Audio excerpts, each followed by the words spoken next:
Buenas noches, colegas. Los saluda el CPA Víctor Parrales y les doy la bienvenida al programa Diálogo Profesional América. Bien, a nuestros colegas que se han conectado a la transmisión y a nuestros colegas que nos van a ver en el futuro, los invito a suscribirse al canal para que les lleguen las notificaciones de todos los eventos académicos que realizamos con nuestros profesionales de la América, como ponencias, foros, entrevistas, diálogos en general en el área académica que les sirve en el área empresarial. Bien, no se olvide, suscríbase al canal.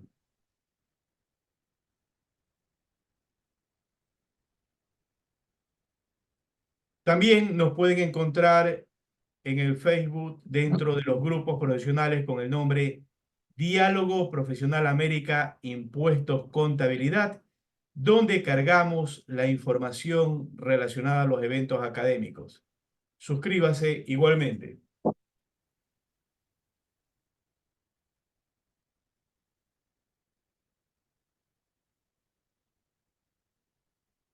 Lunes 1 de abril, ya son las 19:28. Estamos procediendo a grabar la introducción del programa y hoy tenemos una ponencia titulada Medios de comunicación, redes sociales y la construcción del imaginario colectivo. Estamos en el programa número 58, programa número 58. Recuerden, invitamos a nuestros académicos de nuestra América, de cualquier país o ciudad que sea, para invitarlos al programa. Nos pueden escribir al número al 593-099-498-2531. Nos pueden enviar un mensaje al WhatsApp para participar de los eventos académicos que realizamos en toda nuestra América. Adicionalmente, si usted desea participar a estos eventos, puede ingresar al Zoom a través del ID 8189-081-7317 y al código de acceso 827062. La frase del día de hoy, Anaxágoras, nos dice lo siguiente: si me engañas una vez, tuya es la culpa. Si me engañas dos, es mía.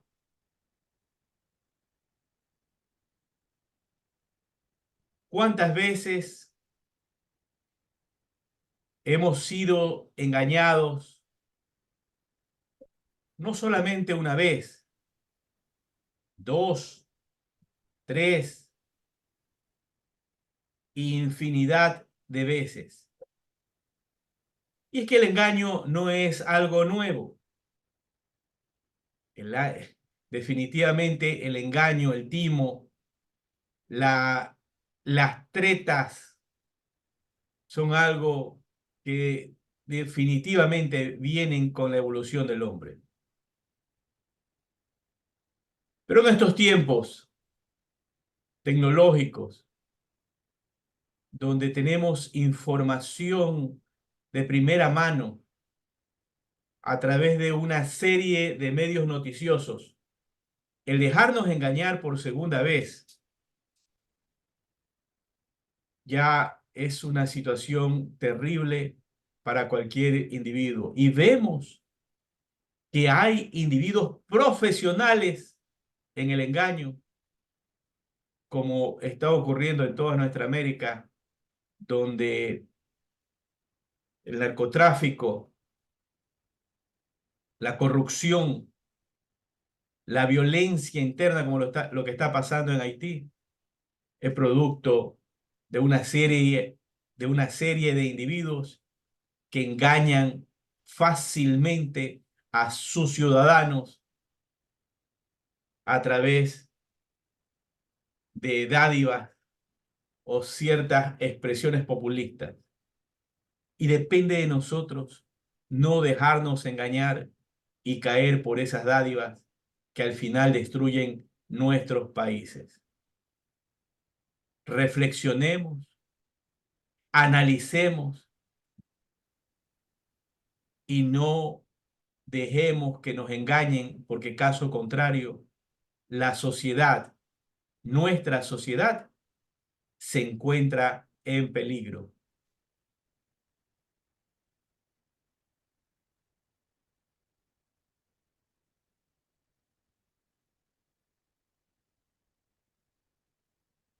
El día de mañana en el programa número 59, el martes 2 de abril, tenemos como invitado al contador público Antonio Quiroz Gómez con la ponencia Marca Personal de un Profesional. No se lo pierda el día de mañana, el programa número 59 con esta ponencia Marca Personal de un Profesional.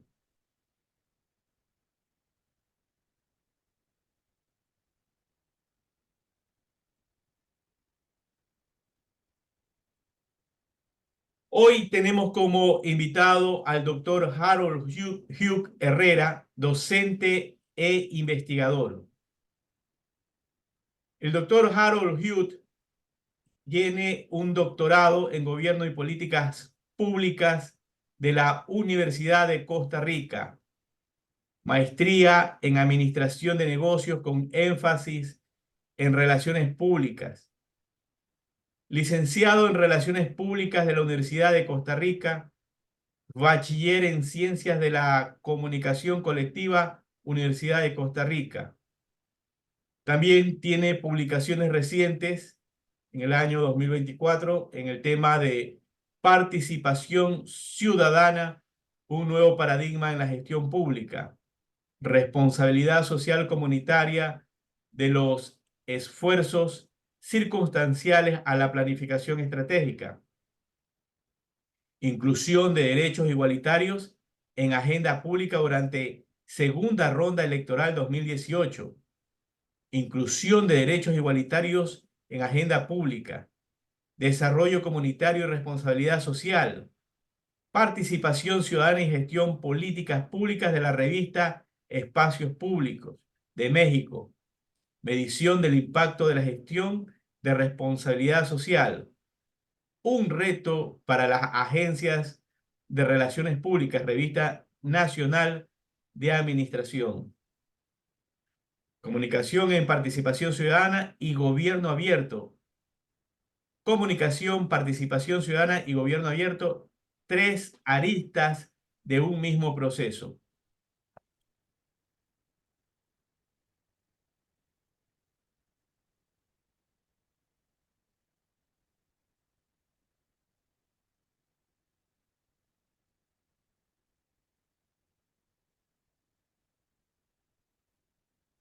Bien, nos encontramos en el programa Diálogo Profesional América. Hoy, lunes 1 de abril 2024, ya son las 19:35. Estamos en el programa número 58 y hoy tenemos la ponencia Medios de Comunicación, Redes Sociales y la Construcción del Imaginario Colectivo. Ponente, doctor Harold Hugh Herrera, docente e investigador. Si usted quiere contactar al doctor Harold Hugh, puede escribirle al email harold.hugh@ucr.ac.cr. Bien, vamos a dejar de compartir para proceder a anclar a nuestros invitados.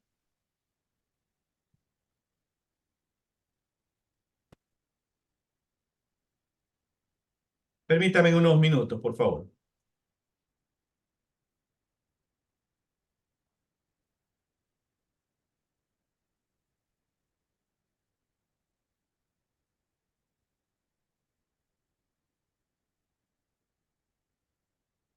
Estimado doctor, muy buenas noches. Don Bienvenido al Víctor, buenas programa noches. Diálogo Profesional América. ¿Cómo se encuentra? Muy bien, muy bien. Encantado de acompañarles esta noche. Muchas gracias por la invitación de nuevo. Y bueno, esperamos que sea la primera de muchas.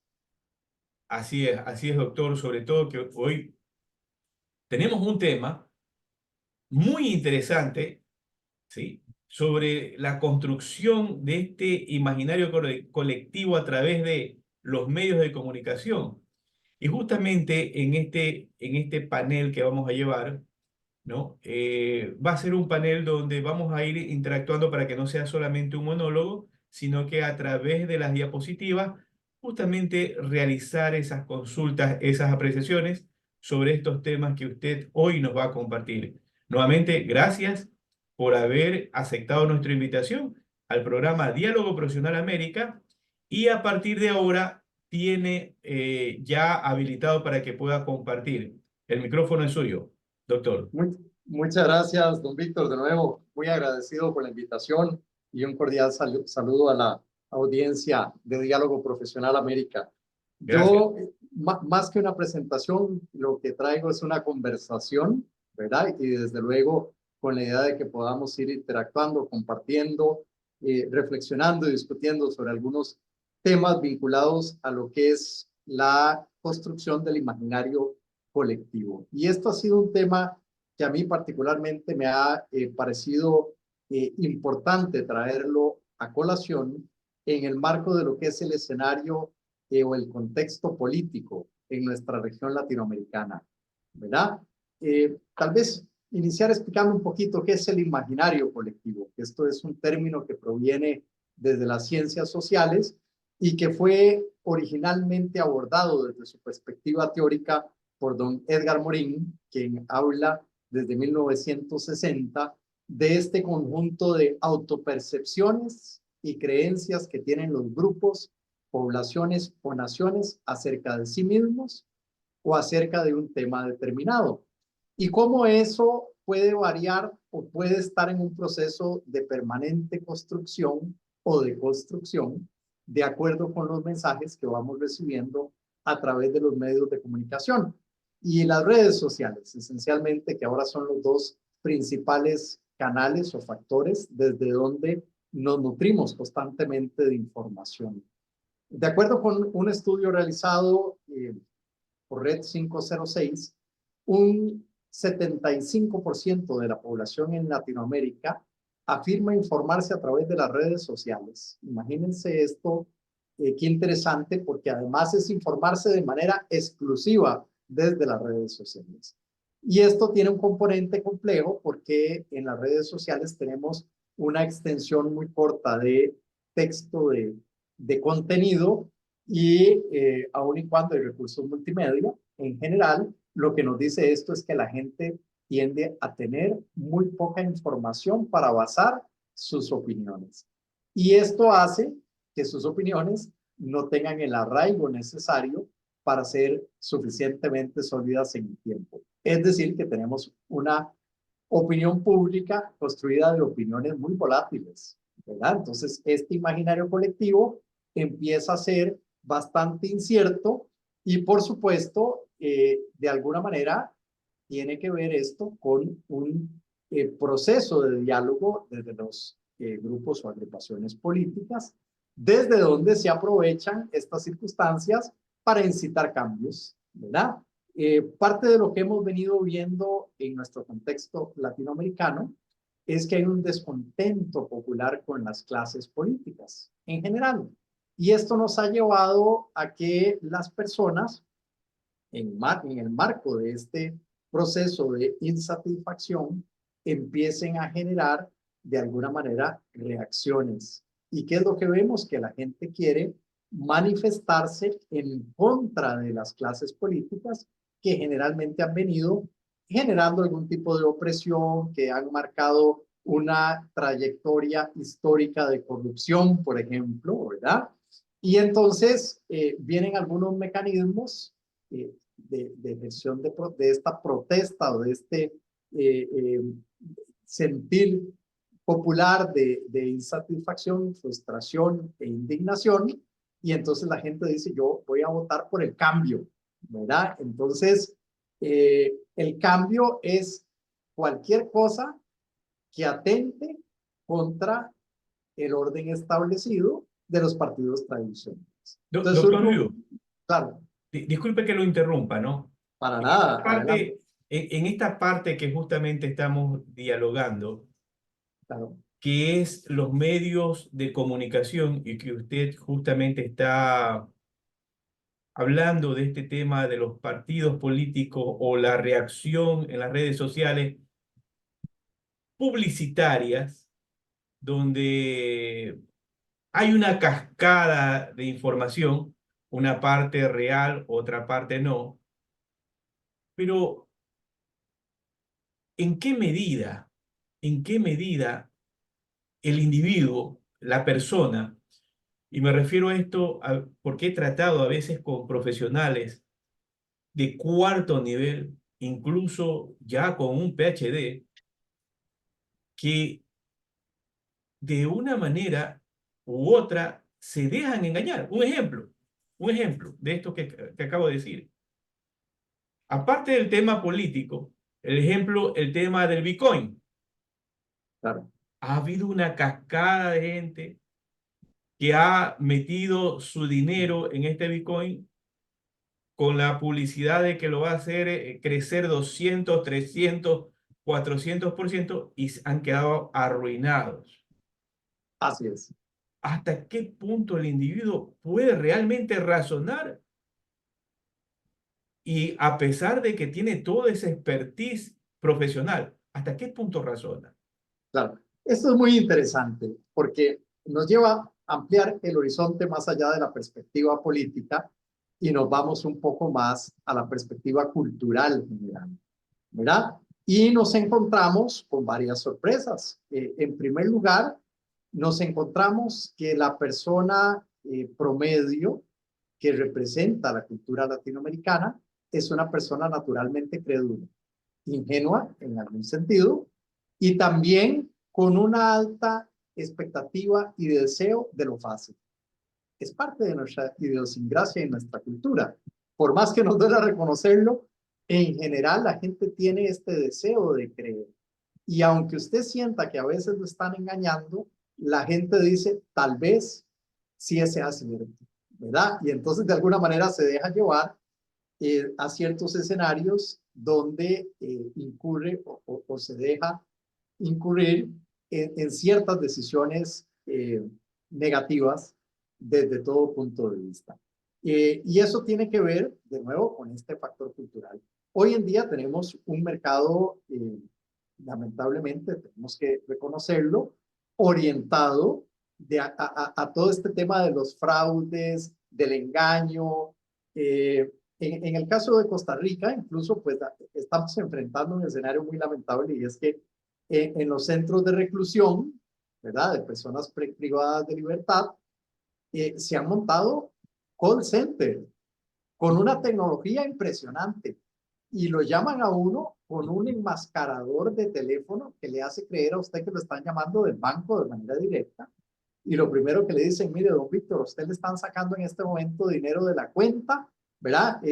Permítanos enviarle un correo electrónico y lo empiezan a usted a enlazar con una serie de argumentos y fácilmente la gente termina cayendo en un mecanismo de fraude donde usted le vacían las cuentas, ¿verdad? Y uno dice, pero ¿cómo la gente cree? Bueno, es que cada vez más este tipo de engaños, este tipo de ardides son mucho más elaborados y tenemos algunos elementos complementarios de los que vamos a hablar en el transcurso del espacio, como el tema de las deepfakes, ¿verdad? Que ya no solo hablamos de las fake news, sino de las deepfakes, donde tenemos una serie de elementos informativos trastocados que hacen creer a la gente que está tomando una decisión correcta.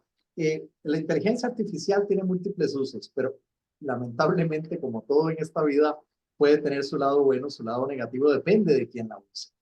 En Costa Rica ya hemos visto videos de personas, personalidades, figuras públicas que han sido manipuladas a través de la inteligencia artificial para transmitir un mensaje. Es como que yo agarre de repente la imagen de don Víctor Parrales y lo ponga a decir a partir del uso de la inteligencia artificial, señores, a partir de mañana compren bitcoins porque va a subir un 200% pasado mañana. Don Víctor es una figura pública que tiene un poder de referencia importante para la gente. Y muchas personas dirán, si lo dice don Víctor, yo le pongo la firma. Y don Víctor ni siquiera estaba enterado de que esto estaba sucediendo. Entonces, Claro. vean qué delicado que estamos en un escenario donde cada vez más, y ahora que mencionaba usted esta frase de Anaxágoras de que Si lo engañan a uno la primera vez, es culpa de la otra persona, pero ya reiteradamente es culpa de uno mismo. Bueno, hoy este escenario cada vez es más complejo, ¿verdad? Porque nos enfrentamos a información falsa que nos hace caer en pistas equívocas para tomar decisiones. Y por supuesto que esto nos trae de nuevo al campo de la política, donde vemos cómo el capital político que empieza a generarse se construye a partir del descontento. Y entonces, por ejemplo, hay ciertas percepciones que de alguna manera son construcciones sociales. Cuando hablamos del tema de seguridad, por poner un ejemplo concreto, y vemos lo que aconteció en Guayaquil hace días recientes, ¿verdad? Que nos duele a todos, y hablamos del tema de seguridad, uno podría tener una percepción distinta hoy de lo que tenía hace 15 días, o hace 3 años, o hace 5 años atrás. ¿Por qué? Porque yo veo información que me hace a mí pensar que la inseguridad ha venido creciendo progresivamente. Pero además, esto va a variar dependiendo de la experiencia personal de cada individuo individual. ¿En qué sentido? Si a usted lo asaltaron ayer, usted dice, no, es que ya aquí no se puede, la inseguridad es terrible. Pero si usted no ha sido víctima de ningún tipo de acto de delincuencia, usted dice, eso es como lejano. Esto, si hay alguna inseguridad, pero yo no la siento tan cerca. Entonces, estos elementos, aunados a algo que también vamos a trabajar un poquito aquí en el contenido, que es el tema del discurso público, hace que la gente asuma o dé por cierto tipo de presunciones, como este tema de estamos en un lugar muy inseguro o relativamente seguro, etcétera. Puede que dentro de 15 días a la gente se le olvidó qué pasó en Guayaquil, ya nos olvidamos del tema de todas las repercusiones del narcotráfico en la región, porque no ha vuelto a haber información mediática. ¿Sí me explico? Esto se vuelve un factor claramente inherente a las creencias de las personas alrededor de ciertos temas.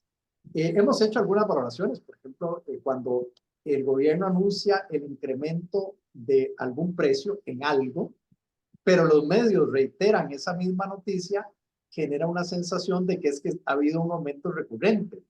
Y era el mismo anuncio que se ha, ¿verdad?, venido proliferando en los diferentes medios de comunicación. Entonces, bueno, todo esto incide en este imaginario colectivo de cuál es la condición económica que tenemos, cuál es el nivel de seguridad que tenemos, etcétera. Y ahí es donde queremos entrar más adelante, cómo los partidos políticos capitalizan estas insatisfacciones, estas carencias sociales para traer agua a sus molinos y procurar tener un favor electoral, ¿verdad? O una conveniencia electoral en un momento determinado, ¿verdad? Correcto, correcto. En este sentido, ¿cómo funciona la construcción del discurso público? ¿Qué es lo que nos permite a nosotros como opinión pública formarnos criterios? Lo que dicen los medios de comunicación, lo que dicen las redes sociales, lo que dicen los líderes de opinión, sean aquellos, cuando hablo de líderes de opinión no necesariamente son los influencers, ¿verdad? Que hoy proliferan por todas partes, no. Depende del campo, puede que nuestro líder de opinión sea un economista prestigioso, ¿verdad? Que nos habla de las implicaciones del tipo de cambio, las implicaciones de las monedas electrónicas, las implicaciones que ha tenido todo lo que fue la pandemia, luego la guerra entre Rusia y Ucrania, etcétera. Entonces yo le pongo atención a esta persona experta o bien una persona que tiene un rol mediático y entonces dice, bueno, Víctor ha estudiado este tema, si dice esto es porque definitivamente ha podido profundizar en esa materia. Entonces todo esto va generando una influencia en las personas y es lo que nos permite tener convicciones. ¿Cuál es el riesgo? Tener información errónea. Y les pongo un caso concreto, el Brexit, la salida de Inglaterra de la Comunidad Económica Europea. Se basó en información errónea. Esto lo vimos en el caso de Cambridge Analytics, ¿verdad? Que fue uno de los, digamos, puntos de partida que le generó más problemas a Facebook en términos legales por haber difundido información o prestado la plataforma para que se difundiera información incorrecta para la toma de decisiones.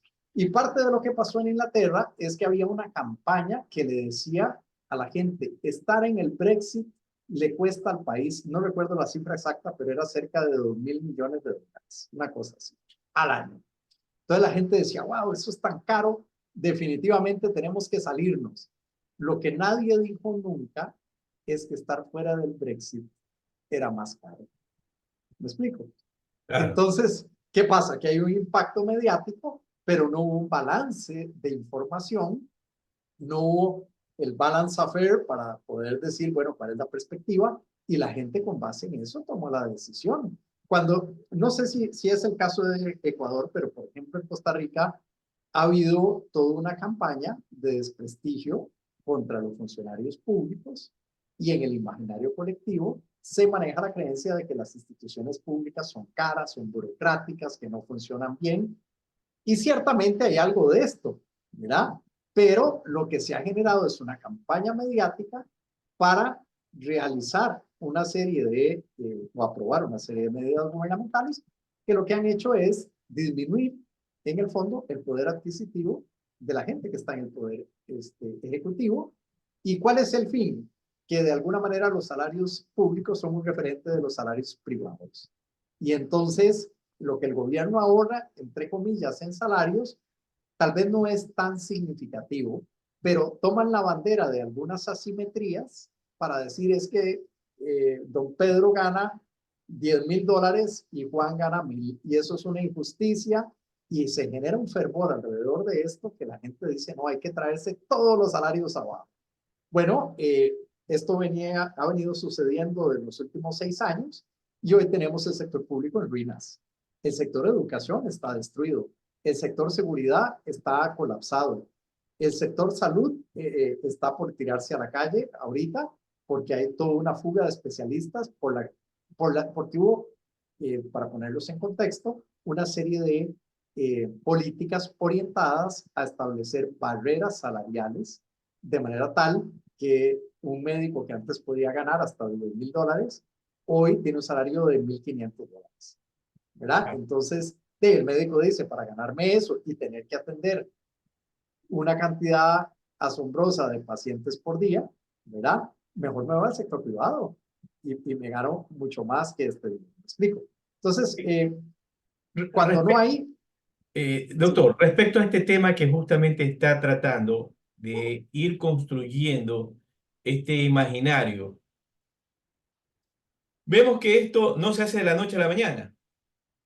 Definitivamente a veces toma años, pero llegan a la meta, al objetivo trazado. Por ejemplo, usted se refería hace un momento a un médico que en algún momento ganaba 10.000 dólares, ahora está ganando 1.500 dólares, y dentro de esa construcción de esa desinformación, hemos visto que en nuestra América, un ejemplo, han atacado el servicio público. Ejemplo, claro, el asambleísta tal gana 10.000 dólares. Gana 10.000 dólares. Demasiado dinero. Demasiado dinero. Debe ganar 2.500 dólares. Igualmente, un médico en el área de la salud, otro profesional en el área petrolera, etcétera. ¿Y qué ocurre? Cada vez al tratar de ir disminuyendo ese salario, no se obtiene el profesional de calidad que se quisiera, sino que se obtiene ya un profesional que pueda ser permisible para otro tipo de situaciones o eventos. y, Ahora, y, y ampliar la corrupción, para decirlo de manera más, claro, para ¿verdad? decirlo Más más claro, puntual. ya el tema de la Claro. corrupción, ahora es tan poderoso esta construcción, doctor, ¿a dónde nos puede llevar? Claro, sin lugar a dudas, esto es sumamente peligroso, porque nos puede llevar a la ruina. ¿Por qué? Porque la gente toma decisiones. Es decir, no es que el hecho de que la gente se pronuncie, se manifieste, se descontente, es, digamos, es inocuo, ¿verdad? No, la gente toma decisiones peligrosas a partir de este tipo de informaciones, vamos a decir malintencionadas, por llamarlo de alguna manera. Yo siempre pongo el ejemplo de las historietas, cuando veíamos aquellas películas de Drácula y todo esto, que le decían a la gente, vamos a quemar al vampiro, ¿verdad? Y se venía toda la gente ya, y esa maquinaria usted no la detiene. Ya esa maquinaria va para adelante y se llevan al vampiro, fuera culpable o fuera inocente. Bueno, eso pasa cuando usted incita a la opinión pública acerca de ciertos temas. Y parte de lo que han venido utilizando, las herramientas que han venido utilizando algunas agrupaciones políticas, es, bueno, por un lado, ganar adeptos a sus molinos a partir del descontento y lograr llegar al poder, pero también a veces que se tomen ciertas decisiones porque me refiero a las agrupaciones, lanzan este tipo de procesos paulatinos a partir de los cuales se aseguran que la población tenga una posición determinada acerca de algo y luego dice, hagamos un referéndum, que la gente vote. ¿Me explico? Y entonces las personas toman una decisión que puede ser sumamente peligrosa. ¿En qué momento las personas toman decisiones que son peligrosas para el país? Cuando vienen los procesos electorales, cuando hay referendos, cuando hay procesos consultivos, donde se va incurriendo en algún sentido en tomar decisiones o ser tolerantes, porque no tomar una decisión implica por defecto tomar una postura, dice algún autor por ahí. Entonces, cuando uno es cómplice, digo, cuando uno cede, se convierte en cómplice, ¿verdad? Es un poco ese el tema. ¿Y qué es lo que hace la gente hoy en temas políticos? Eh, Dice, yo voy a ser un revolucionario social y voy a ejercer o el voto protesta, que es votar contra cualquier agrupación, por más insólita que sea, ¿sí? De repente aquel que tenía las menores posibilidades de quedar, queda porque la gente votó por él por protestar, no porque creyera en él. Entonces, vean qué delicado, cualquier persona puede llegar al poder.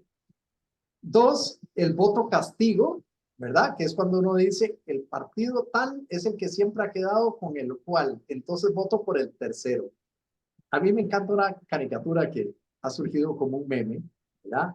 Y entonces hablando de esto, eh, lástima que no la tengo a mano para compartirla, pero dice, era algo así como el saltamontes por revancha contra la cucaracha, ¿sí?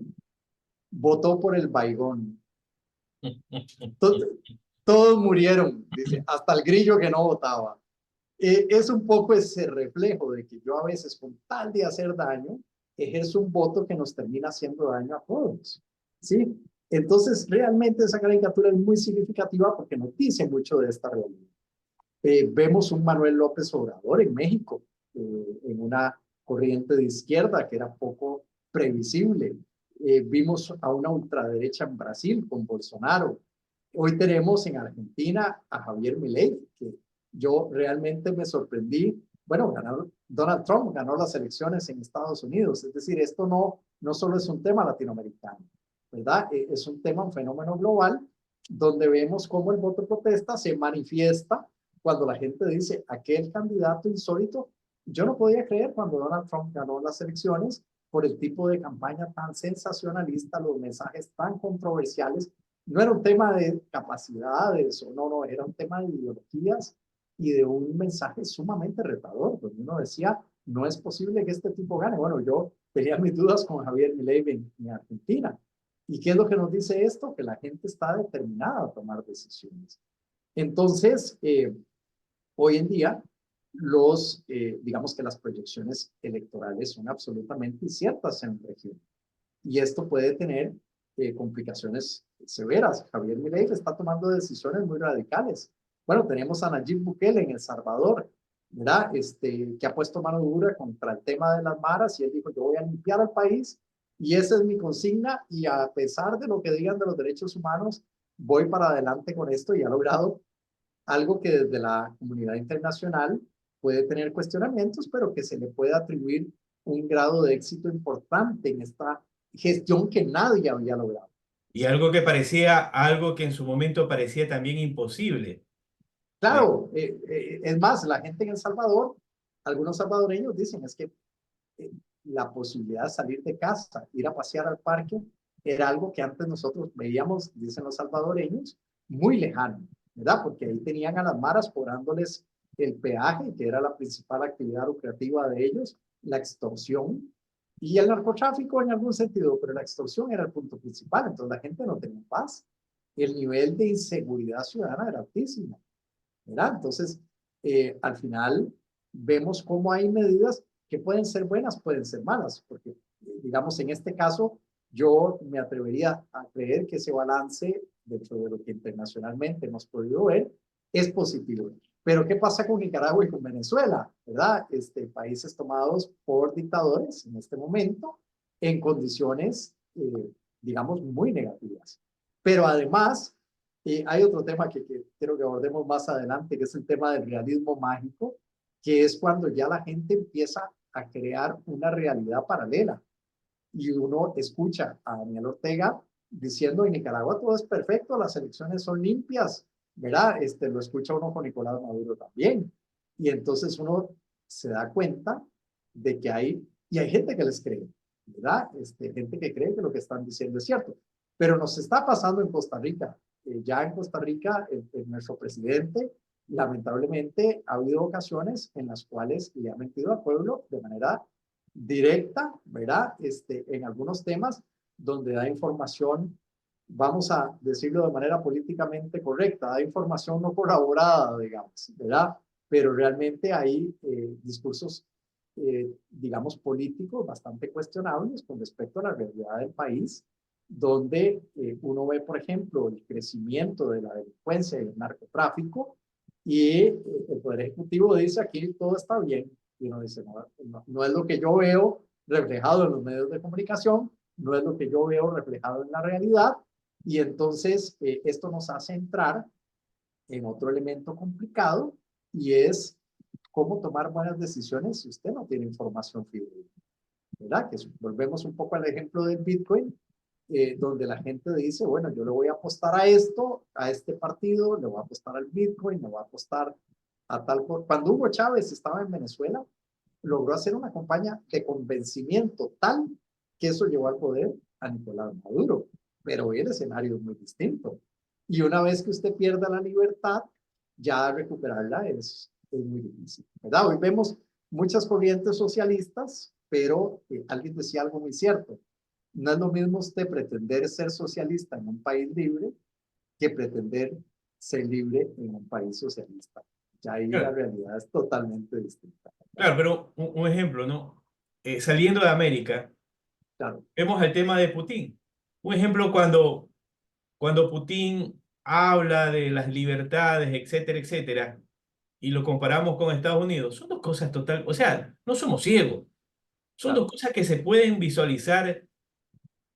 Vamos a decir que en Estados Unidos, por lo menos uno puede transitar, no vamos a decir que son libres en el 100%, pero se puede transitar, comprar, trabajar, pero con Putin hay ciertas restricciones que ya pasan donde a uno lo meten a la cárcel, ¿no? Y podemos bueno, ver esas acciones o esa comunicación mentirosa que simplemente él dice una cosa y hace otra. Lo mismo claro, con, con ciertos políticos latinoamericanos. ¿Y dónde nos encontramos ahora, doctor? claro, totalmente. Y en este caso, bueno, es una tónica común en los países socialistas donde se genera este realismo mágico, ¿verdad? Donde básicamente se le miente a la gente y se le dice, no, mire, es que aquí todos vamos a ser iguales, ¿verdad? Pero nunca dicen vamos a estar igual, pero igual de mal, ¿verdad? Porque claramente hay unas asimetrías importantes entre quienes ejercen el poder y el resto de la población que se distribuye lo que quedó, ¿verdad? Y ya el nivel de restricción es mucho mayor.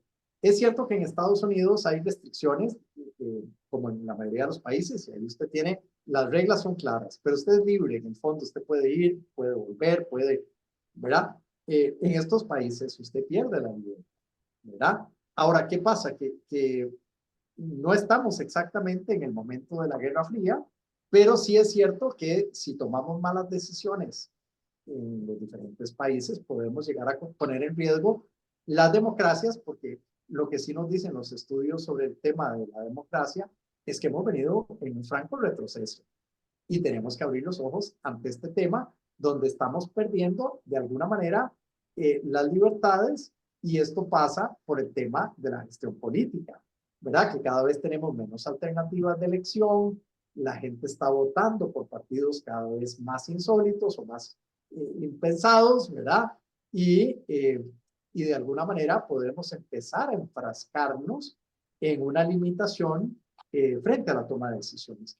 Y por esto, en general, es que la tendencia mundial que empezó a marcarse con Barack Obama en Estados Unidos ha sido el tema del gobierno abierto, donde se promete a la población, bueno, son tres pilares, el tema de transparencia, rendición de cuentas y participación ciudadana. Y ahí uno espera que la participación ciudadana sea un contrapeso importante, que los poderes del Estado ejerzan un contrapeso importante en la toma de decisiones. Pero en la práctica esto está perdiendo terreno, ¿verdad? Y ahí, digamos, en el caso de Bukele, en El Salvador lograron una unidad en la concentración de poder dentro de los diferentes niveles del Estado, y entonces es una maquinaria que si toma buenas decisiones va a tener una muy buena capacidad de gobernabilidad, pero si toma malas decisiones va a atropellar a la ciudadanía, ¿así me explico? Y ese es el riesgo, la concentración de poder. En general, a nivel político, hay varias cosas que tenemos que entender. Los partidos tienen claras cuáles son, a partir de encuestas, a partir de estudios, los dolores o las dolencias de la ciudadanía.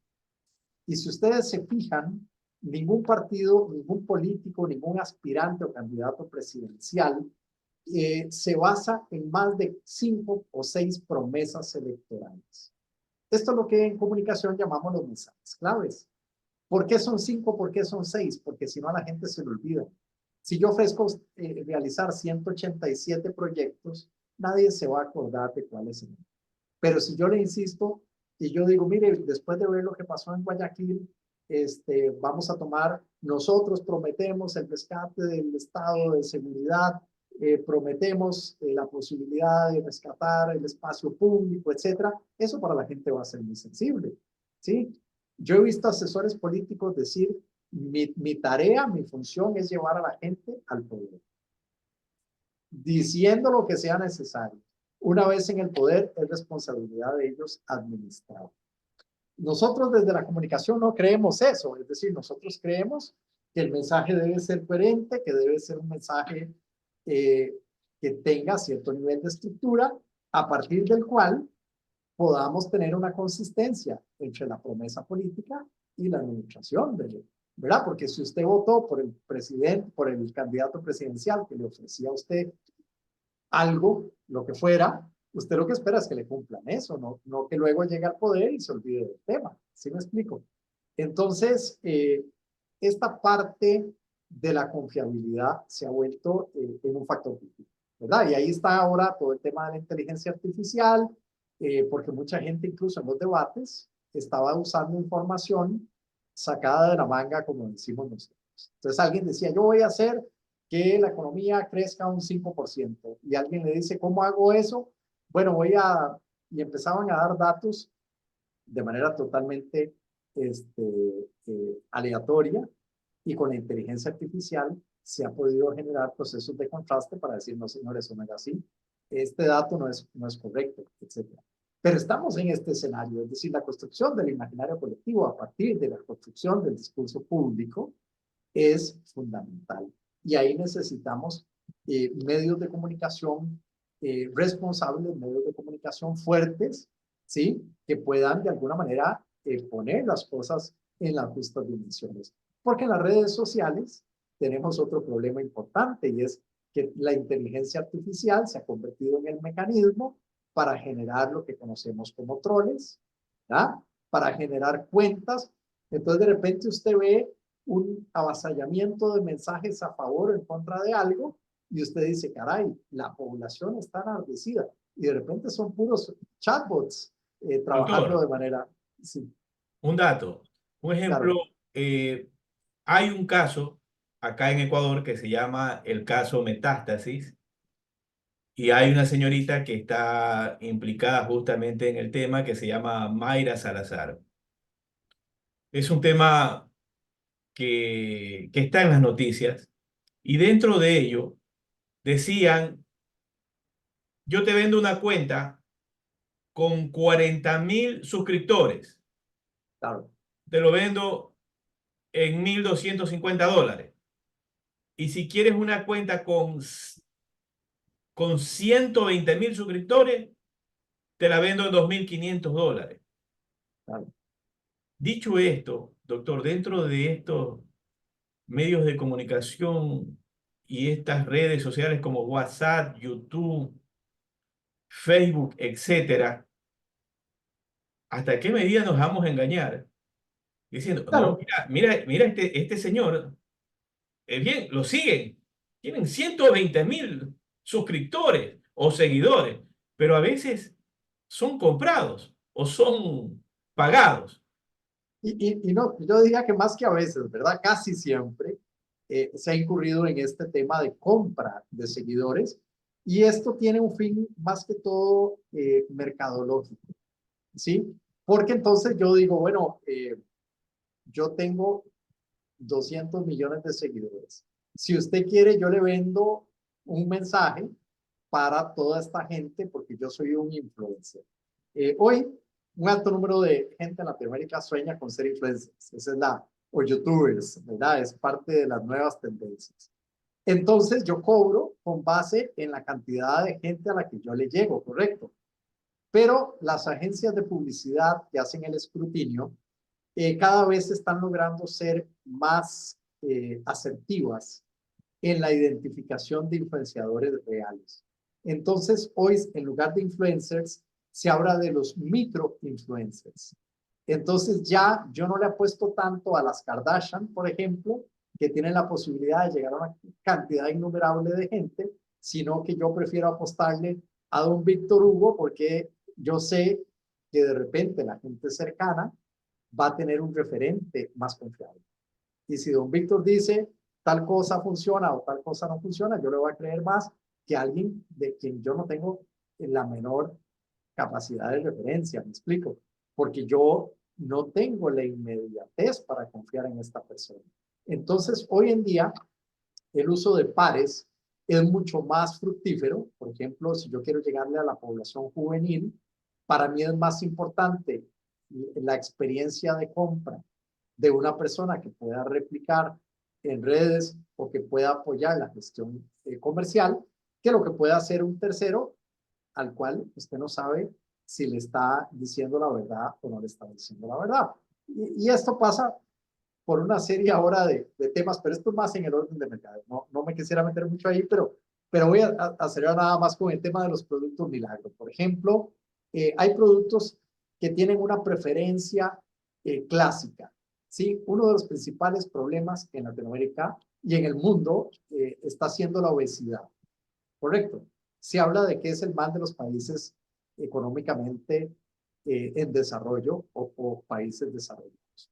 Porque claramente la gente ha empezado en engordar, y no necesariamente por buena alimentación, ¿verdad? Entonces, ¿qué pasa? Cuando tenemos obesidad, ¿qué es fácil venderle a la gente que es obesa?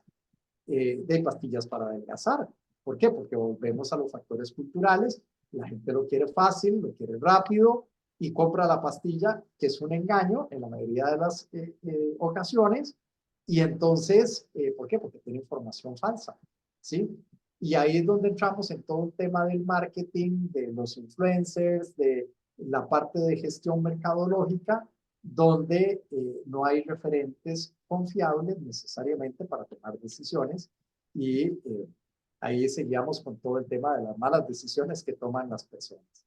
¿Verdad? En muchos sentidos, ¿verdad? Todo el tema del consumismo, el tema de productos que no tienen un respaldo adecuado, eh, etcétera. ¿Verdad? Doctor, una pregunta para nuestros colegas que nos están en este momento sintonizados, se han sintonizado y nuestros colegas que nos van a ver en el futuro. Vemos que dentro de este mundo publicitario, de este mundo de la comunicación, se utiliza personas especialistas que saben utilizar los colores, que saben utilizar las imágenes, la voz y los recursos que puedan tener a la mano para engañar a los individuos. Y yo decía hace un momento, a cualquier tipo de individuo, así sea que tenga un cuarto nivel o haya estudiado en el extranjero, y Claro, caen en cualquier área o medio, pero al final caen. así es. ¿Cómo contrarrestar esto? ¿Cómo debe de cambiar el cheat esta persona o este sujeto que puede ser engañado? Claro.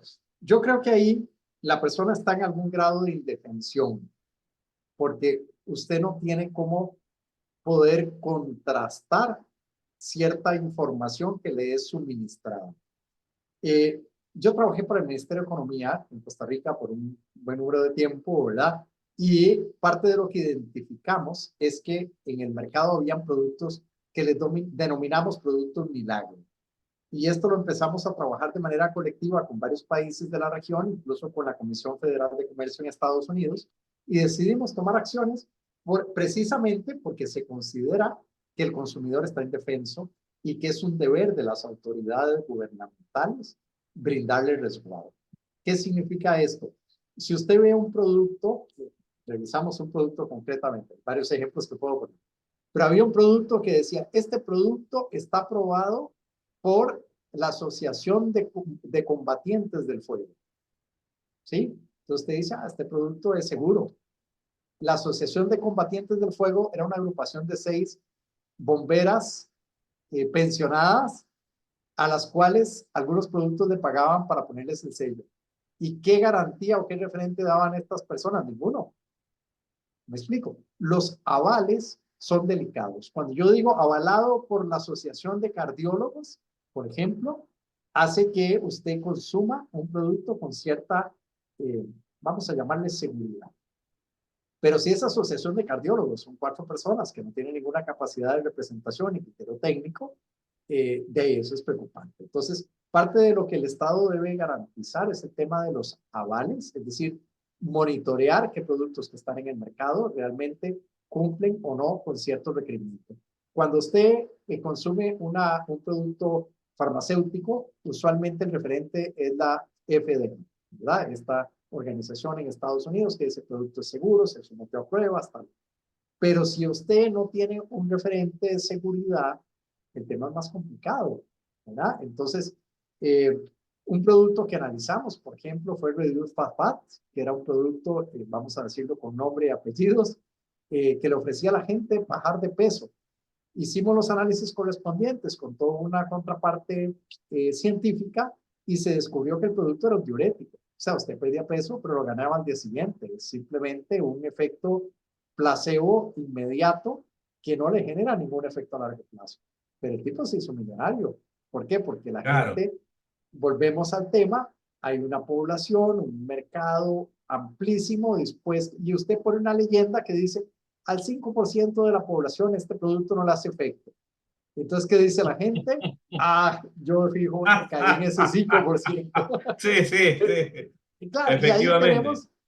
ahí tenemos productos para que le crezca a uno el pelo, un montón de cosas. Y usted ve el tipo con gabacha en el comercial, ¿verdad? Y usted dice, debe ser un doctor, ¿verdad? Y el tipo simplemente es cualquiera que se puso una gabacha. ¿Me explico? Entonces hay una serie de elementos que inciden en el factor de credibilidad ante los cuales tenemos que poner especial cuidado. Y por supuesto, en la parte política no está ajena a este tema del engaño, de la manipulación, del sesgo, ¿verdad? Del querer capitalizar a partir de las dolencias de las personas, que eso es lo más injusto o lo más doloroso para nuestros países. Doctor, dentro de esto de la comunicación Uh -huh. y de la construcción de este imaginario colectivo, otra de las cosas, hace un momento usted dijo el tema de los países en desarrollo, que antes le decían los países tercermundistas, Así es. después lo suavizaron y ahora le llaman países en desarrollo. Sí, eso fue por un pronunciamiento de Naciones Unidas, ¿verdad? Que se clasificaron los países tercermundistas, realmente tenían características que ya no eran tan compatibles con los países de la región y entonces se generó este término un poco más asertivo.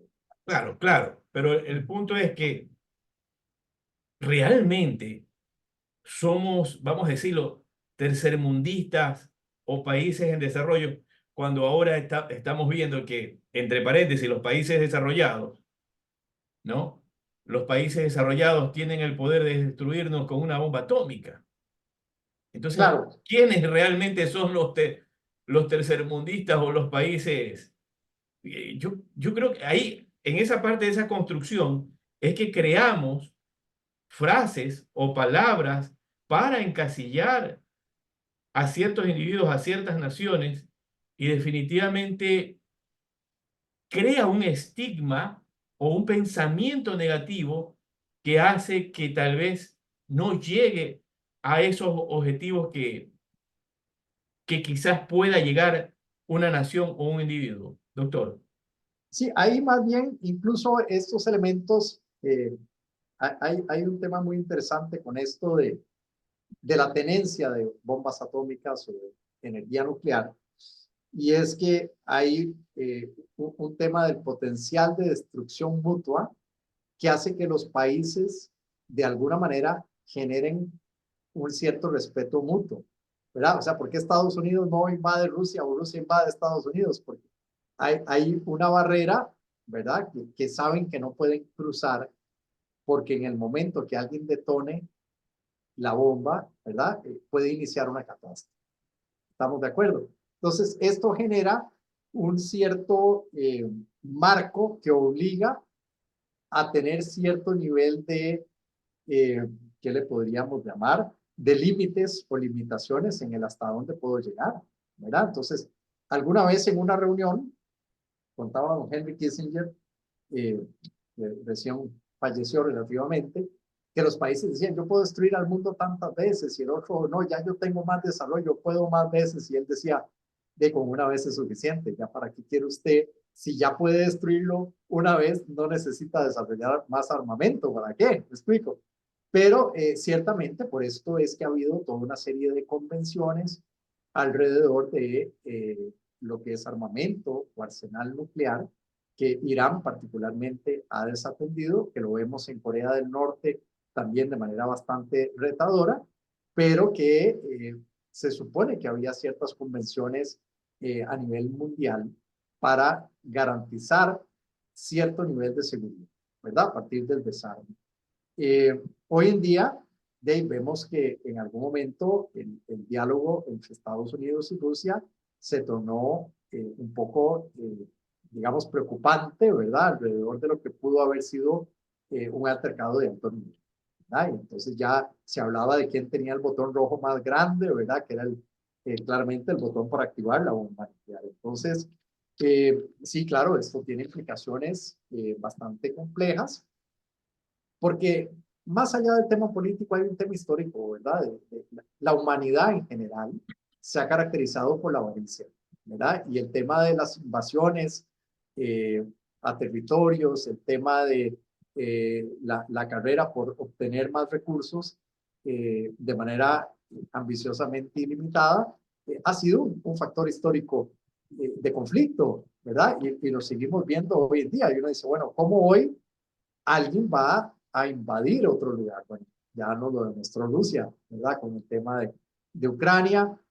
Hace no tanto tuvimos alguna situación en Costa Rica delicada con Nicaragua, que empezó a tomar posesión de un terreno costarricense bajo el tema de nuevo del realismo mágico, donde Ortega decía, eso es mío, ¿verdad? Y entonces, bueno, hubo un proceso ahí de tensión, ¿verdad? Y se requirió de la intervención internacional para resolver el problema, pero esto nos lleva a un factor base. Usted me decía, ¿cómo hacemos para que la gente no caiga en estos problemas? Bueno, es información y es respaldo que se genera, por un lado, de los medios de comunicación colectiva, pero por otro lado, necesitamos políticas públicas que permitan defender al electorado, que permitan defender a las personas consumidoras, que permitan defender a la ciudadanía, dependiendo del tema que estemos hablando, y poder poner las cosas en cierta perspectiva. Porque caso contrario, podemos incurrir en muchísimos problemas, ¿verdad? Definitivamente. Bien, Hay temas, perdón, nada más para mencionar esto, lo que me parece vital. sí, Hay un tema, nosotros nos preocupamos por la bomba atómica y esto, pero hay un tema que tenemos al frente y nos va a estallar. Y es algo que hemos venido oyendo durante los últimos años, el agua potable. Lo podemos dejar ahí si es para que lo retomemos, pero el tema del manejo del agua potable en nuestros países está siendo, digamos, de alguna manera subestimado y estamos frente a una crisis realmente importante alrededor de lo que esto puede implicar. Solamente 2 países en Latinoamérica, en esta región, tienen agua potable, Costa Rica y Chile, ¿verdad? Entonces, esto es delicado porque el manejo de las fuentes acuíferas pareciera que está, digamos, siendo bastante cuestionable y ya algunas empresas europeas están comprando algunas de las empresas que administran las fuentes de agua. Entonces, eso es todo un tema ahí también desde el punto de vista de qué es lo que está pasando y qué tanto se aborda o no se aborda el tema en la agenda mediática y qué tanto esto implica que haya una agenda política para desarrollar política pública del sistema. Pero eso solo para dejarlo ahí en el tintero, perdona que te interrumpí con la consulta, sí. Víctor. Nuestro colega Juan Carlos Hernández Domínguez de El Salvador nos dice lo siguiente, nos indica a través de un mensaje. Las personas normalmente actúan de acuerdo a sus impulsos, sin razonar el resultado de sus decisiones. Los Bitcoin te dirán el valor del Bitcoin no cambia en el tiempo, siempre valdrá un Bitcoin. En tal sentido tienen razón. No obstante, Bitcoin no puede existir o subsistir sin dinero fiat. Saludos. Ahí nos envía otro mensajito, nos dice, en El Salvador se vendió el estado de sección para combatir la inseguridad pública. El precio será cambiar la constitución donde se perpetúe en el poder el gobierno. El problema de las masas es la ignorancia. Saludos. ¿Realmente el problema de las masas es la ignorancia? ¿Así de ignorantes somos? Ahí, bueno, primero que todo, un saludo para Juan Carlos Hernández y muchas gracias por estos valiosos aportes.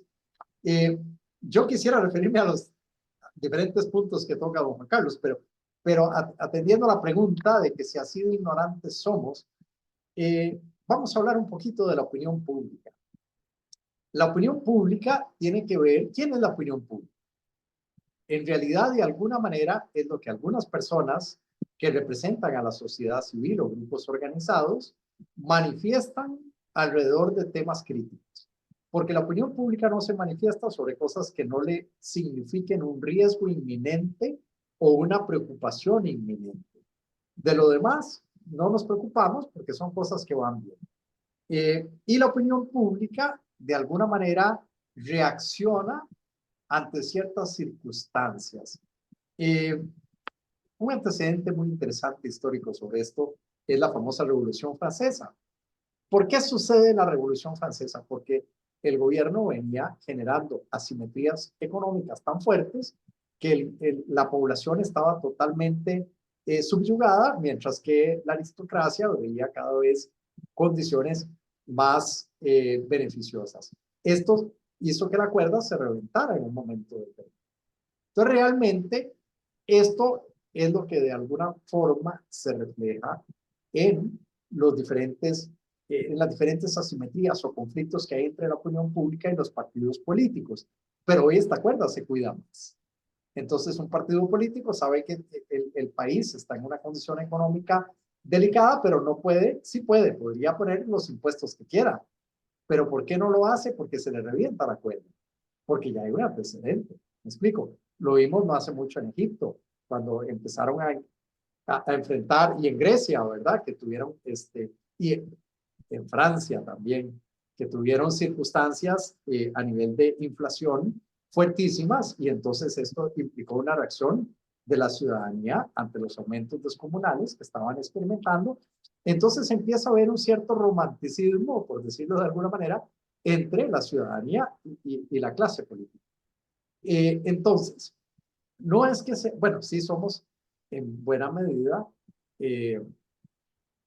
no digamos ignorantes, pero fáciles de convencer o de manipular, porque no tenemos en la mayoría de los casos el referente, la información o la formación para saber si algo es correcto o es incorrecto. Si usted es una persona que está en una zona marginal, está en una condición de extrema pobreza, y un candidato presidencial le ofrece a usted darle una vivienda, la gente tiende a creerle. Dice, le voy a dar el voto, pero usted me da la vivienda, yo le doy la vivienda. Y el tipo gana y por supuesto nunca se acuerda de, ¿verdad?, de cuáles eran las promesas electorales. Pero esa esperanza, ese nivel de creer que el tipo que está ahí al frente no me puede estar engañando, que en práctica sí lo hace que la gente tenga esa disponibilidad de creer y de querer creer. Por eso es que Milei está en Argentina ahora en el poder, por eso es que vemos una serie de resultados electorales, porque la gente quiere creer que eso va a ser cierto, ¿sí? Y no sabemos, son fórmulas políticas nuevas, ni siquiera es alguien que podamos predecir cómo va a funcionar. Entonces, esta impredictibilidad a mí particularmente me está generando una preocupación creciente. Y recordemos que la opinión pública se está formando esencialmente por lo que ve en redes sociales. Lo que ve en redes sociales es claramente basado en información muy superficial. O sea, estamos hablando de espacios que van de 120 a 180 caracteres, ¿sí? Y con base en eso yo estoy tomando decisiones. El tema es que los medios de comunicación, los semanarios, por ejemplo, que ya están en vías de extinción, permitían reflejar información mucho más completa, mucho más argumentativa alrededor de ciertos temas, ¿verdad? Pero hoy en día, en la medida que yo baso mi decisión en lo que yo vi en 180 caracteres, mañana cambio fácilmente, o sea, es una opinión muy volátil. Entonces, el tema es que si nuestras poblaciones están siendo sujetas de un vaivén constante en la política y en el comercio. Ahora que lo decía don Juan Carlos, que las personas reaccionan a los impulsos de manera fácil, lo vemos con el comercio. Aquí en Costa Rica hay una vez al año una feria que se hace para venta de automóviles nuevos. Me decía un amigo que trabajaba en un banco, dice, se firman una cantidad impresionante de contratos, porque todo el mundo dice, yo quiero el carro nuevo. Y él me decía, no es que compra un carro de 20,000, 30,000 dólares, no, es que da 40,000 dólares de enganche para un carro de 150,000 dólares que no puede pagar y a los 6 meses lo pierde. Y le dice, pero ¿cómo? Con 40,000 dólares si hubiera comprado un buen carro, no se endeuda. Bueno, es que la gente no piensa así, ¿verdad? La gente no se va por el impulso, por la emoción. Hay todo un tema que hemos visto con esto de los tiempos compartidos y cómo la gente le hacen todo un proceso psicológico para que usted vaya y compre el club para ir a Disneylandia todos los años, ¿verdad? Y la gente se deja llevar por el vendedor porque le hace todo, le crea toda una ilusión, ¿verdad? Para que usted compre. Bueno, lo mismo hacen los políticos. ¿Cómo nos defendemos de eso? Bueno, con medios de comunicación conscientes, haciéndonos un contrapeso constante, llamándonos a la reflexión, políticas públicas que nos defiendan en algún sentido, ¿verdad? Para poder, de alguna manera, rescatar a la población, a la ciudadanía de estos niveles de vulnerabilidad y de riesgo. Aquí hablaba del Bitcoin, don Juan Carlos. Bueno, el Bitcoin realmente, yo tengo mis especulaciones sobre el origen de estas monedas electrónicas. Son especulaciones, por lo que no me voy a referir a información no basada en datos, pero ciertamente son productos de muy alto riesgo, muy alta volatilidad y digamos que es poco razonable pretender que esa sea una opción de inversión ¿verdad? Por sus características. Y en el caso de El Salvador, para referirme al tema de la seguridad o inseguridad, pues bueno, al final toda acción tiene consecuencias y es probable que el gobierno pueda generar algún grado de continuidad o se perpetúe, no lo sé. Pero en general, lo que sí es cierto es que El Salvador ha venido experimentando una transformación significativa y aunque podamos tener nuestras diferencias sobre los mecanismos utilizados, lo cierto del caso es que hay un antes y después de Bukele que hay que reconocer a nivel Claro. país, ¿verdad? Doctor, Sí, bien, hemos visto que en todo este proceso de comunicación lo han utilizado hábilmente. Un ejemplo, el caso en algún momento de Hugo Chávez, el caso de Lula, el caso de Argentina y otros países más. claro, Entonces lo utilizan hábilmente y crean este imaginario colectivo de progreso, pero vemos que no es así. Por ejemplo, ahorita tratando el tema de El Salvador, vemos que Bukele, a través de la eliminación de las maras, dice, bien, nadie imaginaba que las maras se iban a extinguir. Vamos a decir, no es que están claro, extintas, pero más o menos las íbamos a tener controladas y encerradas, claro, ¿no? Y con lo que dice Juan Carlos, dice, bien, me dicen, debemos estar en este sistema de sección donde yo pongo las reglas del juego, pero hasta qué punto, y ya lo hemos visto en otros países, te venden algo y después resulta que ese algo se vuelve en contra de uno. Ahora, había algo que usted decía que era muy, muy importante, es de este tema de algo referente a las dictaduras, algo referente a las dictaduras. Por ejemplo, estamos viendo que ahora hay las dictaduras en las redes sociales. No puedes opinar, no puedes decir nada, solamente lo que yo te digo que hagas. claro. Bueno, de hecho, parte de lo que han venido, de las prácticas que han venido adoptando, particularmente Nicaragua y Venezuela, lo primero que hacen es capturar, reducir o masacrar a los medios de comunicación. Hay dos cosas que se atacan cuando uno quiere de alguna manera ejercer un rol dictatorial. Usted destruye la educación y destruye los medios. Entonces, de ahí no tiene la posibilidad de ser cuestionado o de ser expuesto, ¿verdad? Entonces, es un tema realmente delicado. Pero hoy mucha gente juega en la cancha media, es decir, lo que procura es ganar legitimidad. Y entonces atacan a la contraparte y empiezan a tratar de posicionar ideas determinadas. Y parte de lo que capitalizan los partidos políticos son las dicotomías. O sea, cuando hay una contradicción o dos bandos, ¿verdad? Creo que en Ecuador también tuvieron toda la experiencia del tema del matrimonio igualitario, por ejemplo. Ese fue un tema crítico en Costa Rica en las elecciones de 2018, donde los dos partidos que estaban en el momento teniendo la posibilidad de ganar las elecciones, se enfrascaron en una discusión monotemática, uno aprobando y el otro condenando el matrimonio igualitario. Tanto así que las Naciones Unidas intervinieron y dijeron, nos preocupa que pasen la página porque hay muchos otros temas urgentes.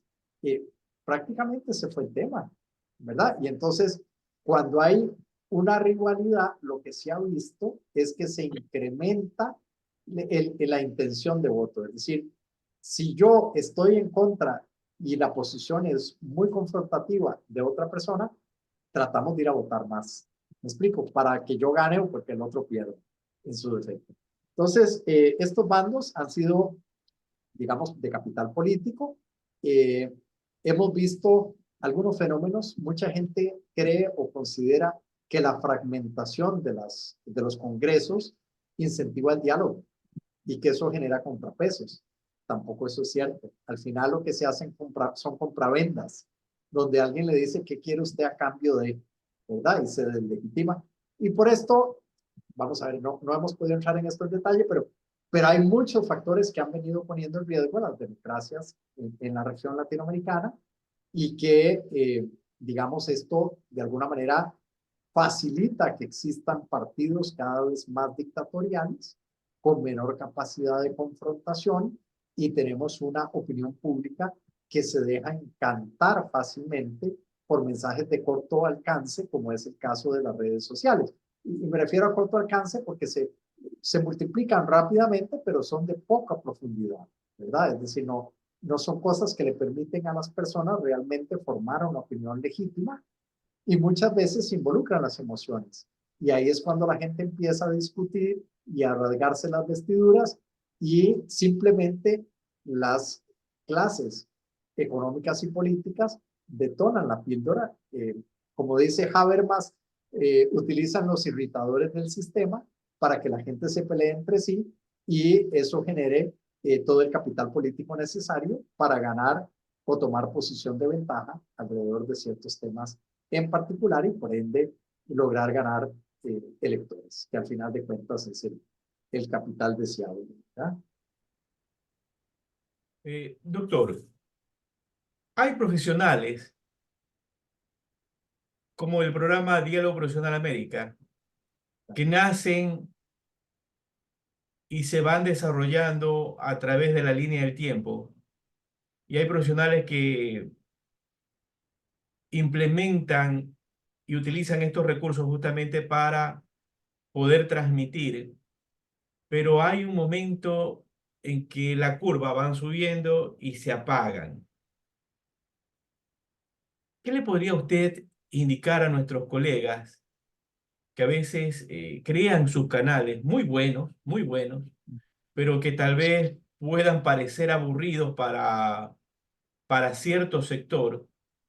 Y entonces dicen, no, parece que mi canal es aburrido, parece que mi canal no funciona, no hay los suscriptores que quisiera, lo que yo decía, ¿no? Los 60.000 Claro. suscriptores, los 120.000 suscriptores, que a veces son pagados, y lo desaniman y simplemente cierran su canal o cierran su medio de comunicación. ¿Qué le diría a estos colegas que tienen ese bien común y que quieren transmitir? Es una excelente pregunta, y aquí hay varias cosas importantes. Lo primero, entender que hoy no podemos hacer las cosas como se hacían antes. ¿Sí? Antes cualquier persona tenía un programa de opinión y tal, y pasaba, ¿verdad? De alguna manera, eh, bajo pocos retos a la creatividad. Hoy en día necesitamos tener algunos elementos un poco más, de alguna manera, vanguardistas en cómo captar la atención. Y las redes sociales, alguna vez algún experto en este tema decía que era como una ruta de metros, donde usted se maneja, por ejemplo, en YouTube, pero puede cruzarse con Facebook y cruza con Instagram. Y entonces, de alguna manera, usted empieza a generar tráfico, ¿verdad? A partir de una serie de elementos, pero también tiene que tener claro cuál es su público meta, ¿verdad? Hoy cada vez más tenemos, digamos, la microsegmentación, y entonces yo no puedo apostarle a todo. Yo tengo que tener claridad en cuál va a ser mi segmento etario, cuál va a ser mi segmento a nivel de formación, etcétera. Y creo que el tema es, número uno, siempre trabajar bajo la línea de la ética. Número dos, aplicar el contexto creativo a la audiencia y a las expectativas, y luego aprovechar todos los factores multimediáticos que tenemos, ¿verdad? Entonces, ahí hay una serie de elementos. Pero algo que llama particularmente la atención es el debate. Cuando usted tiene posiciones encontradas y trae a la gente a debatir sobre ese tema, cuando usted trae temas que son sensibles para las clases políticas y le pone el dedo en la llaga, ¿sí? Eso hace que la gente quiera ir. El cómo usted maneja la parte discursiva, ¿sí? El cómo elabora usted esos mensajes, ¿verdad? Puede hacer que la gente quiera ir a ver ese programa, que quiera estar escuchando, porque de repente la forma en que se hizo el abordaje fue una forma no irreverente, no irrespetuosa, pero sí retadora y de traer las cosas a la mesa. ¿Verdad? Yo siempre he dicho que uno debería tener un programa donde uno le diga las cosas por su nombre, ¿verdad? Y entonces uno pueda confrontar y decirle al ministro o a la ministra o a la persona, mire, ¿por qué usted invirtió este dinero en esto y esto? ¿Verdad? De acuerdo con estas evidencias, y aquí está el representante de tal sector que dice que eso que usted hizo no funcionó, ¿verdad? Entonces, bueno, que se defiendan y se acusen entre ellos, y eso le pone un poquito de picante, ¿verdad? Pero son recursos, son medios, son mecanismos, eh, pero no nos dejemos llevar por la superficialidad de tratar de recurrir o acudir a ciertas herramientas poco éticas, de bajar el nivel, de bajar la barra.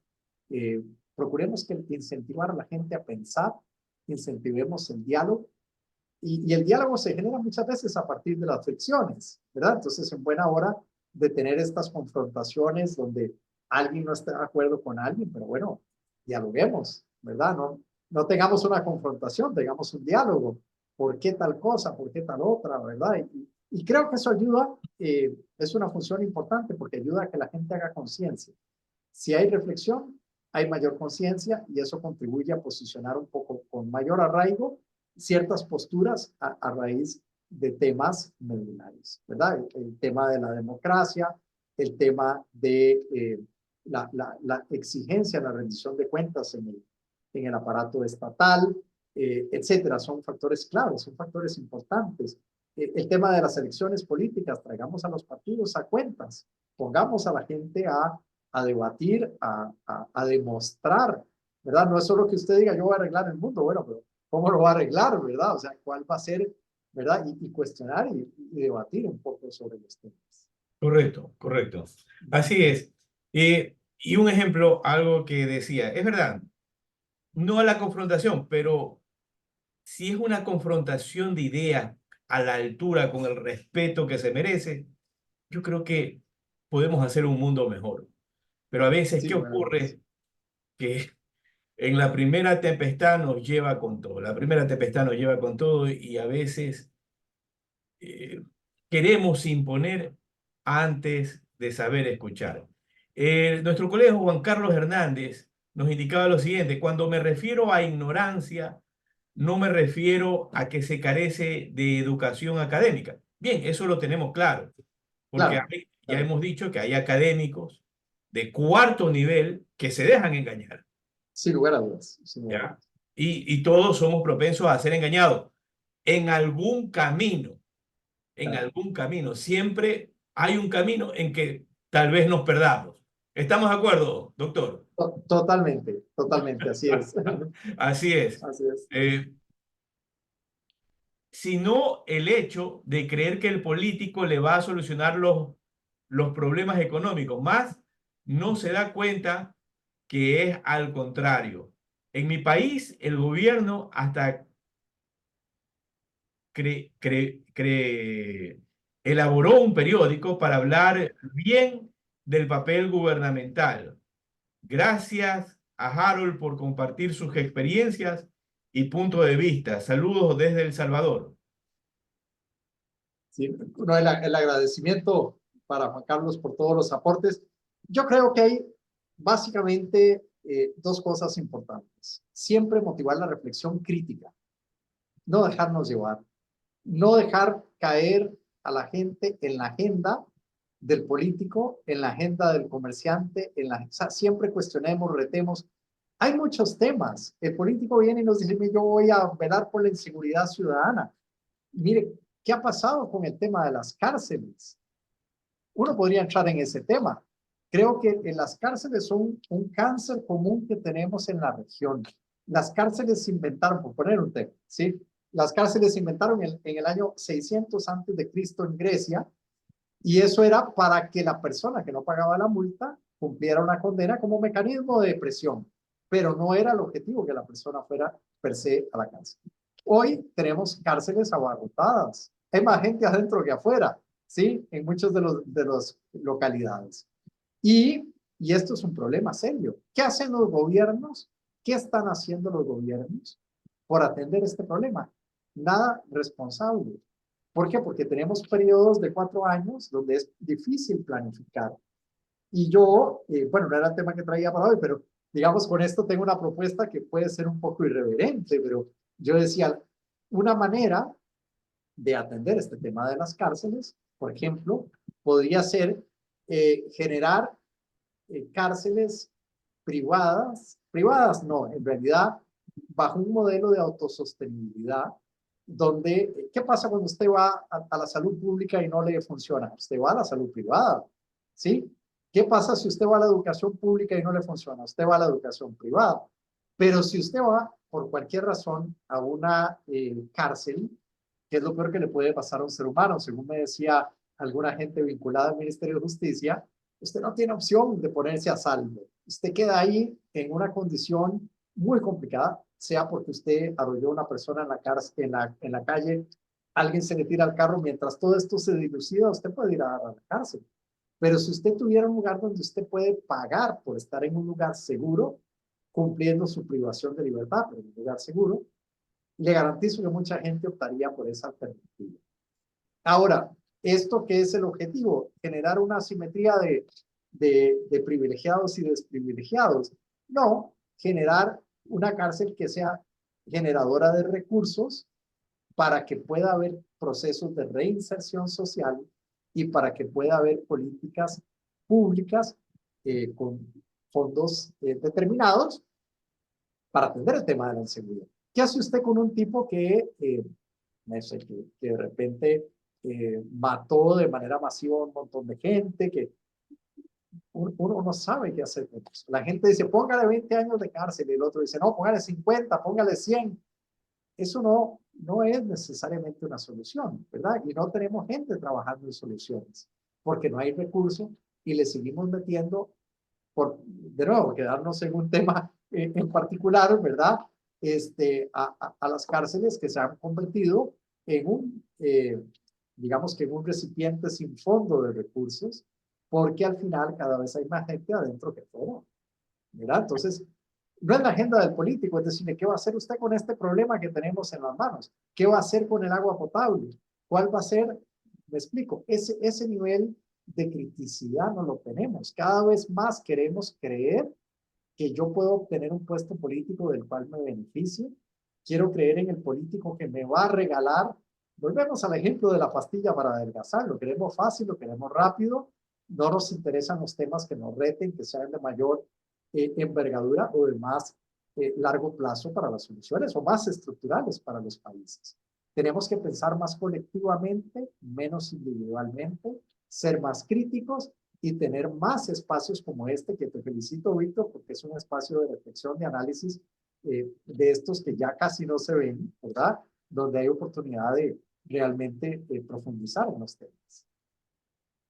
Bien, mi estimado doctor, a veces nos quieren encasillar a los profesionales y aquí siempre he dicho, hay profesional negro, gris, blanco, pero un ejemplo, algo por lo cual me llamó la atención en el tema del programa Diálogo Profesional América es que el profesional pueda también participar con sus ideas para cambiar nuestro entorno, cambiar, o sea, no dejar que solo los políticos tengan su vía para poderse expresar, sino nosotros también poder compartir nuestras ideas, nuestros pensamientos, nuestras posibilidades de poder transformar nuestros países, porque definitivamente estamos viendo que el silencio y dejar solamente que cierto sector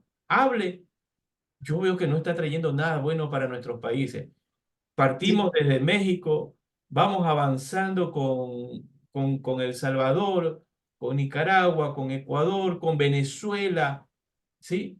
Y la cosa, Argentina, la cosa cada vez, en vez de mejorar, va va, para atrás. va para atrás. Claro. Ahí hay Eh, dos problemas básicos y un tema que da para un programa completo, pero es el tema de la participación ciudadana. Yo creo firmemente en que la ciudadanía debe intervenir en la toma de decisiones, Pero creo que muchos gobiernos, aunque hay casos exitosos en México y Brasil, y en algún sentido los hubo en Costa Rica, ya no tanto, la gente quiere decir, nosotros somos muy participativos.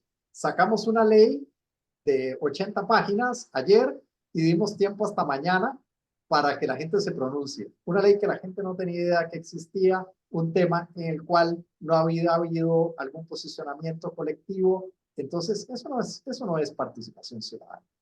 Eso es hacer un check, ¿verdad? La participación ciudadana se da cuando hay diálogo, cuando hay un proceso de co-creación.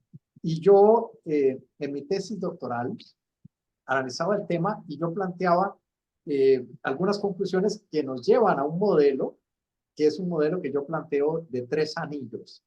Y yo digo, si usted le pregunta a la ciudadanía sobre el clima, alguna gente dirá, yo estoy en contra del calor y otros en contra del frío. O sea, cosas sobre las que no tenemos necesariamente un poder de elección determinado. Así Pero, es. pero ciertamente, dentro de estos 3 anillos, hay 3 capas importantes. Una, la capa de las personas usuarias. ¿Eso qué significa? Que si usted es empresario o empresaria y tiene que lidiar con ciertos elementos a nivel gubernamental, usted tiene la capacidad de decir, es que el Ministerio de Hacienda impuso una norma que es absurda porque esto. Y usted lo dice con conocimiento de causa. Entonces, usted tiene la posibilidad de incidir en que eso se cambie, ¿verdad?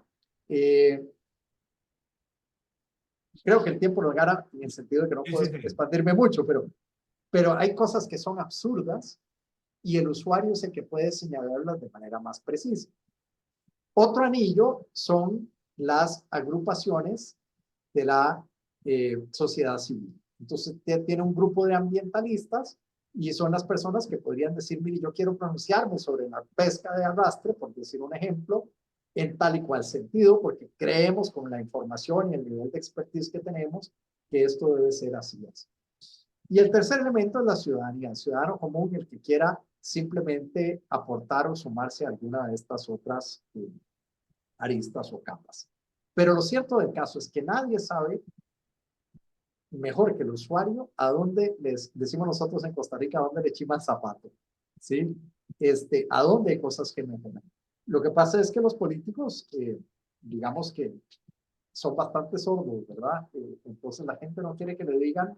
Yo he visto gente que dice, nosotros no queremos abrir al escrutinio porque no queremos que nos empiecen a criticar. No, es que se trata de que usted atienda el diálogo para que mejore, ¿verdad? No, es que nos van a criticar siempre porque no es eso.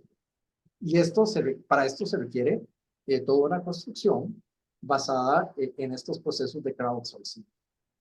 Hoy en día, incluso a nivel más micro, se habla de que las empresas que aplican los procesos participativos son más exitosas. El caso de Google, por ejemplo, que está de número 1 como empleador, eh, digamos, dentro de los mejores empleadores eh, percibidos, tiene que ver con esto, con la participación de las personas en la toma de decisiones a nivel de la compañía.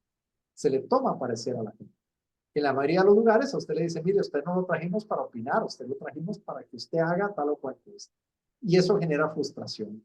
Y esto es muy interesante, pero o sea que no nos podemos meter en este rollo, pero dice Chavenato que el ser humano está diseñado para trabajar colaborativamente y que las organizaciones rompen este esquema natural y ponen a la gente a trabajar a partir de sus funciones y sus roles, y eso genera algunas buropatías que de alguna manera terminan incentivando la frustración, el desencanto, etcétera. Y esto pues en el sector público, digamos, se ve con bastante cotidianidad. Muy bien. A nuestros colegas que tengan alguna consulta para el doctor Harold Hughes, por favor, para que puedan realizarlo, ¿sí? Levantan la mano digital. Caso contrario, vamos ganando tiempo. Doctor Harold, ¿cuál sería su mensaje para nuestros colegas de la América mientras que nuestros colegas formulan algún tipo de consulta?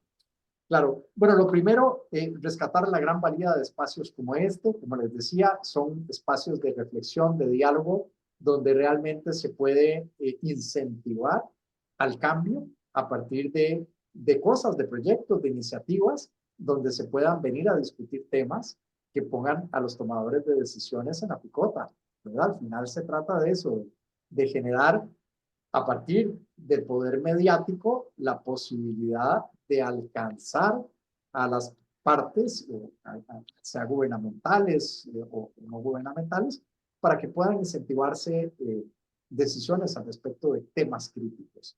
Y temas como estos que hemos venido conversando, me parece que son temas que han sido transversales en la región, que nos afectan a todos, tema del narcotráfico, tema del manejo del agua, tema de la inseguridad ciudadana, el tema del desencanto político, la carencia de liderazgos, cómo la academia puede ser un factor coadyuvante para incentivar reflexiones de mayor profundidad, para ser una columna vertebral en los procesos de planificación, por ejemplo, donde pueda haber algunos consensos hacia dónde queremos visualizar el desarrollo de un país y qué elementos deberían ser prioritarios indistintamente de la bandera política para poder avanzar y no estar en este problema de un paso para adelante y dos para atrás, ¿verdad?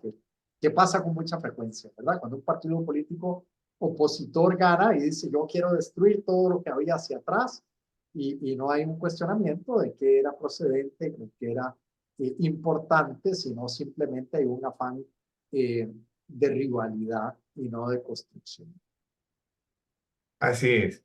Bien, doctor, le comento y ya para cerrar el programa, hoy creo que con usted hemos inaugurado un espacio justamente ya fuera del tema administrativo y es este tema de la comunicación. Usted decía un tema muy importante, la participación ciudadana.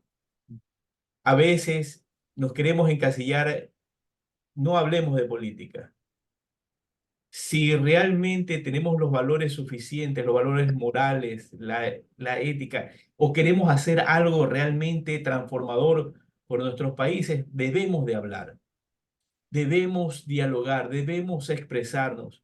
Caso contrario, nos va a seguir invadiendo el narcotráfico, nos va a seguir invadiendo los políticos corruptos y nuestros países, como ya lo dijimos, siguen retrocediendo y no hay cambio. ¿Y producto de qué? De que simplemente nosotros mismos nos amordazamos y no queremos hablar, no queremos opinar. Para cerrar el programa, ¿qué opina, doctor?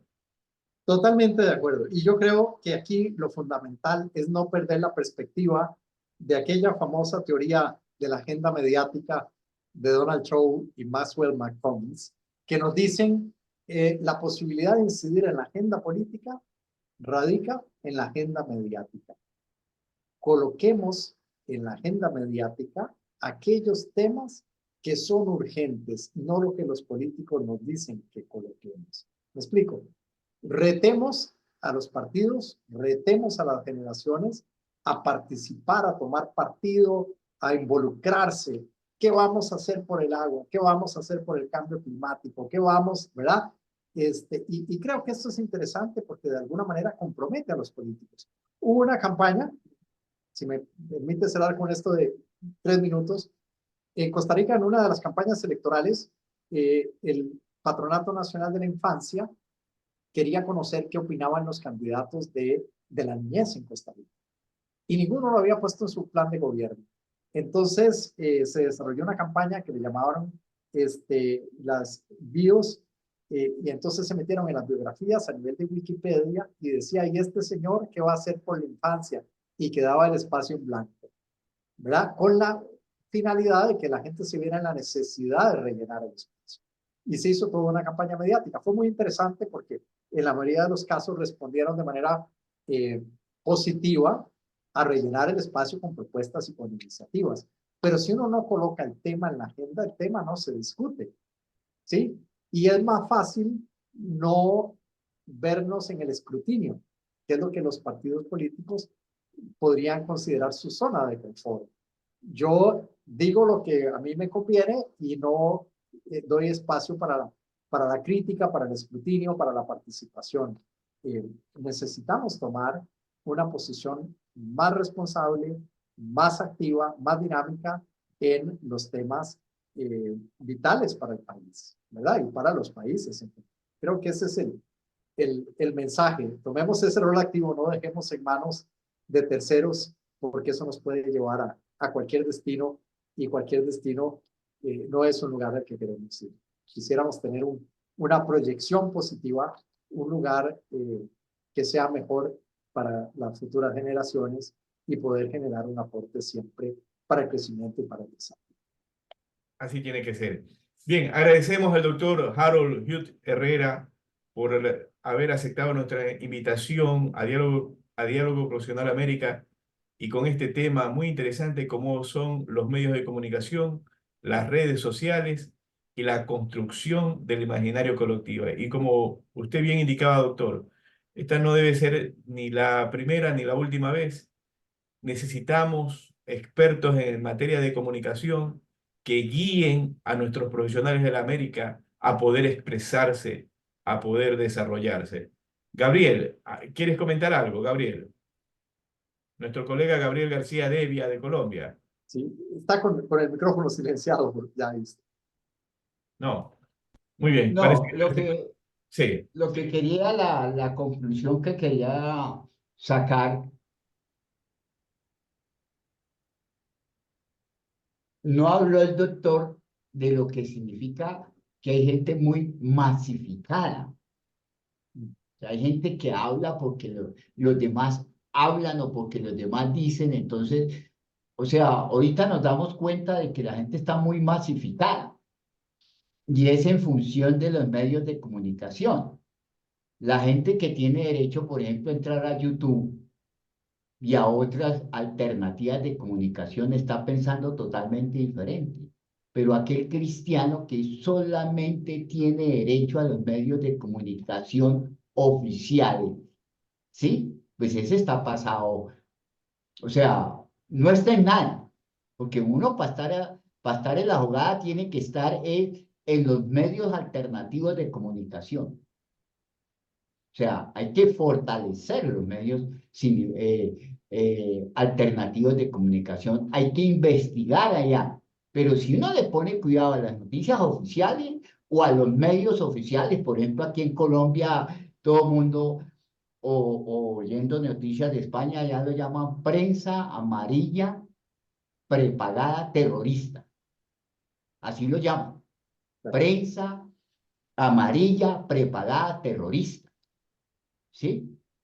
Y la gente se masifica y frente a eso es muy difícil y en cualquier digámoslo, sector económico. ¿Qué alternativa hay que hacer para que la gente no se tan masifique en un momento dado? En 2 minutos, doctor. Muy bien, muy interesante esto que plantea don Gabriel. Y creo que hay dos factores aquí complicados. Hablábamos de que la opinión pública es muy volátil. Decíamos que había mucha noticia falsa y deepfakes, además, que ya es noticias manipuladas con información manipulada. Y tenemos redes sociales que no tienen un filtro a nivel de líneas editoriales, pero también tenemos medios que han dejado de lado la ética y su rol, que es un rol, digamos, de un rol social, de poner en la balanza y de tener fuentes de referencia para informar de manera confiable.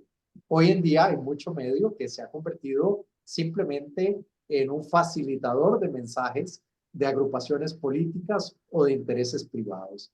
Entonces, de nuevo, el llamado es a la ética, a tener medios o espacios como este de reflexión.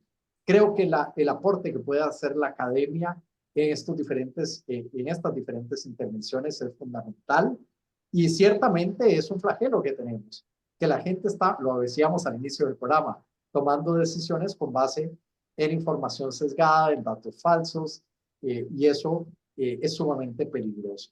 Necesitamos tener medios más fuertes y, de nuevo, basados en principios éticos y profesionales en el ejercicio periodístico, que sirvan para confrontar y demostrar más allá que emitir mensajes de manera indiscriminada. Muy bien. Gracias, doctor Harold Hugh Herrera. Gracias, Gabriel, por tu intervención. que tengan una excelente noche y nos vemos el día de mañana con otro colega costarricense donde vamos a hablar sobre el tema de marca personal.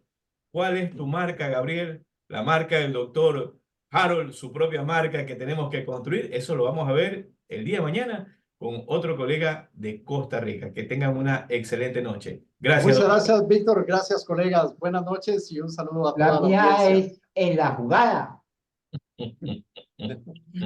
Buenas noches. Muchas Buenas gracias. noches, muy amable. Encantado.